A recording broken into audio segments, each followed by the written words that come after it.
फिर स्वीटी ने पूरी स्पीड में कार चला दी और कुछ वक्त में वो अगस्त्य को हॉस्पिटल लेकर पहुंच गई। और फिर हॉस्पिटल में अगस्त्य का हाथ अपने कंधे पर रखकर उसे ले जाते हुए जोर से चिल्लाकर बोली, डॉक्टर डॉक्टर। उसकी चीख सुनकर कुछ नर्स और एक डॉक्टर आए और फिर अगस्त्य को लेकर वार्ड में गए। अगस्त्य के जाते ही स्वीटी के सीने में जैसे एक दर्द होने लगा। वो अपनी आंखें बंद करके रोने लगी और बोली, क्या हुआ है उसे महादेव? प्लीज उसे सही सलामत रखना।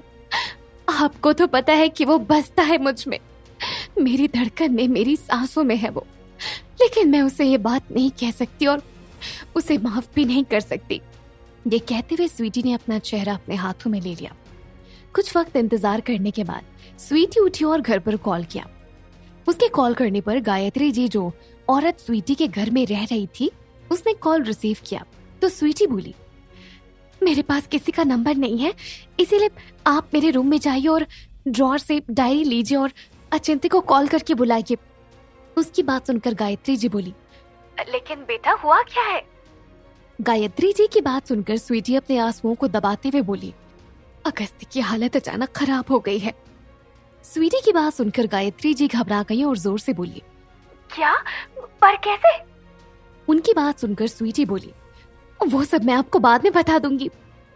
इतना बोलकर उसने कॉल कट कर दिया और तभी डॉक्टर आ गए। उन्हें देखकर स्वीटी भागते हुए उनके पास आई और अपने आंसुओं को पोंछकर बोली, क्या हुआ डॉक्टर? मेरे पति कैसे हैं? वो ठीक है ना? कुछ प्रॉब्लम तो नहीं है ना डॉक्टर? स्वीटी की बात सुनकर डॉक्टर बोले, मिसेस भारद्वाज, आपका झगड़ा हुआ है क्या मिस्टर भारद्वाज से?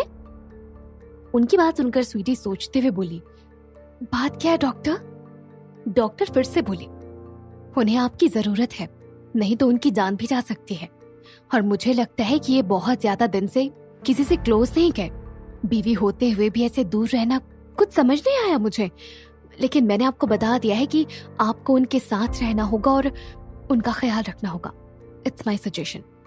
ऐसा कहकर डॉक्टर दूसरी तरफ चले गए और स्वीटी नीचे जमीन की तरफ देखते हुए सोच में पड़ गई। कुछ वक्त बाद एक नर्स आई तो स्वीटी उसे देखते हुए बोली, अब कैसा है वो? नर्स बोली, देखिए हमने इंजेक्शन दे दिया है, अब वो थोड़ा ठीक है, आप घर ले जा सकती हैं उन्हें। ये सुनकर स्वीटी ने जल्दी से गायत्री जी को कॉल करके उन्हें आने से मना कर दिया, लेकिन अचिंत्य और लकी वहां पहुंच गए थे। अचिंत्य भागते हुए स्वीटी के पास आया और उसे देखते हुए बोला, क्या हुआ है अगस्त्य को? स्वीटी बहुत वक्त से खुद को संभाल रही थी। अचिंत्य भले ही उसके लिए बहुत अच्छा नहीं था, लेकिन इस वक्त वो अचिंत्य को देखकर खुश थी, इसीलिए वो एकदम से उसके सीने से लग गई और स्वीटी की आंखों से आंसू गिरने लगे। उसे रोते हुए देखकर अचिंत्य उसके बालों को सहलाते हुए बोला, शांत हो जाओ, उसे कुछ नहीं होगा, इतना भी वीक नहीं है वो, मैं जानता हूं उसे।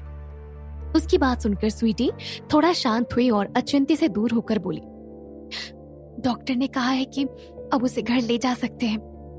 उसकी बात सुनकर अचिंत्य ने लकी को देखा और फिर उसे इशारा किया तो लकी चला गया। अचिंत्य स्वीटी को देखते हुए बोला, वैसे तुम वापस कब आई? और जब आई तो खनक से क्यों नहीं मिली? बहुत मिस करती है वो तुम्हें। स्वीटी अपनी नजरें चुराते हुए बोली, मेरी वजह से सबको बहुत दुख पहुंचा है, मुझे पता है, लेकिन मैं अभी किसी के सामने नहीं आ सकती और तुम्हें भी खनक की कसम है अगर तुमने किसी से कुछ कहा तो। उसकी बात पर अचिंत्य मुस्कुराकर बोला, मुझे पता है कि ज्यादा वक्त तक तुम खुद को खनक से दूर नहीं रख पाओगी। तभी लकी सारी फॉर्मेलिटी पूरी करके आ गया तो सब अगस्त्य को लेकर घर के लिए निकल गए। रात का वक्त, त्रिपाठी हाउस। खनक आज बेड पर बहुत खुश होकर लेटी हुई थी क्योंकि आज उसकी जॉब का पहला दिन था और उसने सोचा नहीं था कि इतनी बड़ी कंपनी ने उसे हायर किया है।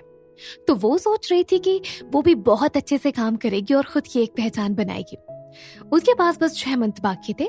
उसके पहले ही उसे खुद के लिए कुछ करना था क्योंकि प्यार का तो नामो निशान अब उसकी लाइफ में नहीं बचा था और शादी भी वो बस अपना वादा पूरा करने के लिए कर रही थी।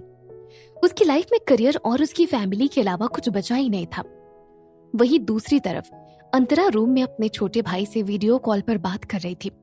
तभी रोहन अचानक उसके बगल में आ गया और फोन में देखते हुए बोला, और छोटे उस्ताद क्या चल रहा है? स्टडी चल रही है या नहीं? उसकी बात पर अंतरा का छोटा भाई रोहन को देखकर उछलते हुए बोला, जीजू, आप कब आ रहे हो? उसकी बात पर रोहन अंतरा की कमर को पकड़कर उसे देखते हुए बोला, जब तुम्हारी दी चाहे तभी आ जाएंगे। पहले अपनी दी से बोलो कि तुम्हारे जीजू से प्यार से बात करे। उसकी बात पर अक्षत चहकते हुए बोला, हाँ दी, आप प्यार से बात करो जीजू से, तो वो आपको यहाँ ले आएंगे। उसकी बात सुनकर अंतरा सोच में पड़ गई और रोहन उसे देखते हुए मुस्कुरा दिया। फिर अंतरा अपने भाई को देखकर बोली, आप सो जाओ, बहुत रात हो गई है, मैं जल्दी ही आ जाऊंगी। उसकी बात सुनकर अक्षत रोहन को बाय करते हुए बोला, बाय माय मोस्ट हैंडसम जीजू। उसकी बात पर रोहन भी मुस्कुराकर बाय करते हुए बोला, bye, good night little chap. तो अंतरा ने कॉल कट कर दिया और खुद को ब्लैंकेट से कवर करके सोने लगी। लेकिन तभी रोहन ने उसकी कमर को पकड़कर उसे अपनी तरफ कर लिया और अंतरा को देखते हुए उससे कहा, सुना नहीं, मेरे छोटे साले ने क्या कहा, मुझसे प्यार से बातें करो और थोड़ा सा प्यार भी। उसकी बात पर अंतरा उसे घूर कर देखे जा रही थी। वहीं रोहन के होठों पर एक शैतानी मुस्कान थी और अंतरा बस रोहन से दूर रहना चाहती थी। अगस्त्य मिला। अगस्त्य को सब उसके रूम में ले आए थे। गायत्री जी और उनकी बेटी मीरा भी उसे देखकर रूम में चली गई थी। अचिंत्य बस अगस्त्य के होश में आने का वेट कर रहा था और स्वीटी भी वहीं बैठी हुई थी। तभी अचिंत्य ने उसके हाथ पर हाथ रखा और कहा, सब सही हो जाएगा और कुछ भी जरूरत हो आज की तरह तो कॉल कर लेना। उसके बाद पर स्वीटी ने बस हाँ में सर हिला दिया और बोली, लेकिन तुमने जो मेरी बहन के साथ किया है उसके लिए मैं तुम्हें माफ कैसे करूंगी? खनक मेरी जान है, तुम्हें पता है मैं उससे इतना प्यार क्यों करती हूँ? अचिंत्य उसे देखने लगा तो स्वीटी एक बार फिर से बोली, जब अगस्त्य ने मुझे धोखा दिया था तब खनक बहुत समझदार तो नहीं थी, पर सब हार मान गए थे। लेकिन वो हमेशा मेरे साथ रही, मुझे हिम्मत दी, कभी किसी का बुरा नहीं चाहा और ना ही कभी किसी का बुरा किया। हमेशा खुद खुश रहती और दूसरों को भी खुश रखती, बच्ची जैसी थी। वैसे एक बात की खुशी है कि उसे अच्छे बुरे में अंतर पता चल गया, क्योंकि वो सबको खुद की तरह समझती थी। झल्ली थी मेरी खनक और अब बहुत समझदार हो गई है। अचिंत्य उसकी बातों को ध्यान से सुन रहा था कि तभी अगस्त्य को होश आ गया और वो धीरे से बोला, स्वीटी। उसकी आवाज सुनकर स्वीटी और अचिंत्य उसके पास आ गए। अगस्त्य बस स्वीटी को देखे जा रहा था। ये देखकर अचिंत्य ने उसके हाथ पर हाथ रख दिया और कहा, चल अब मैं चलता हूँ, तुझे तो तेरी वाली मिल गई। फिर वो अगस्त्य के कान के पास आकर बोला, मुझे भी अपनी वाली को मनाने के लिए कुछ सोचना है। उसकी बात पर अगस्त्य मुस्कुरा दिया और फिर अचिंत्य चला गया। उसके जाते ही अगस्त्य ने खुद को ब्लैंकेट से कवर किया और सो गया। सुबह का वक्त, कपूर ऑफिस।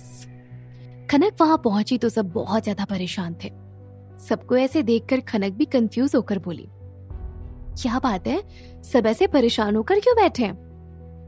तभी रोली जी जो ऑफिस की हेड थी वो आई और खनक को देखते हुए बोली, खनक, एक ड्रेस के डिजाइन में थोड़ा प्रॉब्लम हो गई है। एक फीमेल और एक मेल ड्रेस थी और दोनों में थोड़ी सी प्रॉब्लम है, पर जिसने डिजाइन कराई है उसके लिए बहुत बड़ी प्रॉब्लम है। खनक सोचकर बोली, तो इसमें परेशान होने वाली कौन सी बात है, हम दूसरा डिजाइन कर देते हैं। रोली जी सैट होकर बोली, ये ऑफर दिया था हमने पर वो उसे कुछ और चाहिए। खनक फिर से बोली, ऐसा क्या चाहिए जो आप सब इतने परेशान हैं? रोली जी बोली, गेम खेलना है उसे पूरे स्टाफ के साथ। खनक मुस्कुरा कर बोली, हाँ तो बेचारा गेम ही तो खेलना चाहता है, उससे आप सबको प्रॉब्लम क्या है?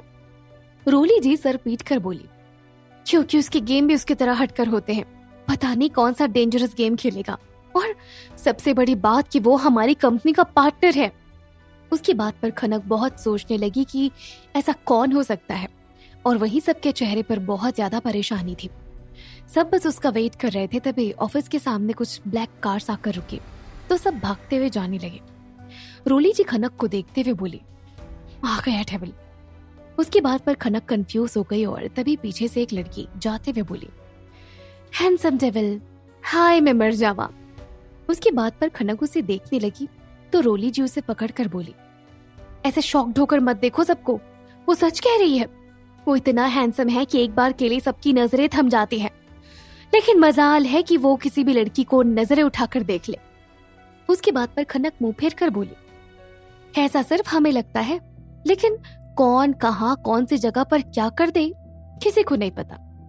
उसकी बात सुनकर रोली जी मुस्कुरा कर बोली, लगता है किसी ने बहुत बुरी तरह से दिल तोड़ा है तुम्हारा। खनक उन्हें देखते हुए नॉर्मल होकर बोली, नहीं ऐसा नहीं है, मैं इन सब चीजों में पड़ती ही नहीं। मुझे भरोसा नहीं है कि कोई लड़का किसी लड़की को ऐसे पागलों की तरह सच्चा वाला प्यार कर सकता है। ये सब सिर्फ फिल्मों में होता है और ये चोचले सिर्फ लड़कियों को फंसाने के लिए होते हैं। लड़कियां बेवकूफ होती है जो लड़कों की बातों में आ जाती है। वो कहेंगे कि मर जाऊंगा तो मान जाते हैं। वो कहेंगे कि तुमसे बात किए बिना नींद नहीं आती तो कहेंगी ओ यू आर सो स्वीट, और ये नहीं समझती कि ये सब उनके फंसाने के तरीके होते हैं। और जहां उनका मकसद पूरा हुआ वहां तुम मर भी जाओ तो कोई फर्क नहीं पड़ता। ऐसा कहकर खनक अपनी जगह पर चली गई और अपने न्यू डिजाइन्स पर काम करने लगी। खनक की बातें रोली जी के दिल को छू गए। वो खनक को देखते हुए धीरे से बोली, अगर हर लड़की तुम्हारी तरह हो जाए, समझने लगे, तो किसी भी लड़की की जिंदगी बर्बाद ना हो पाए।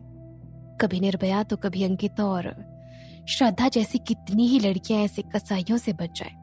You are to good Khanak.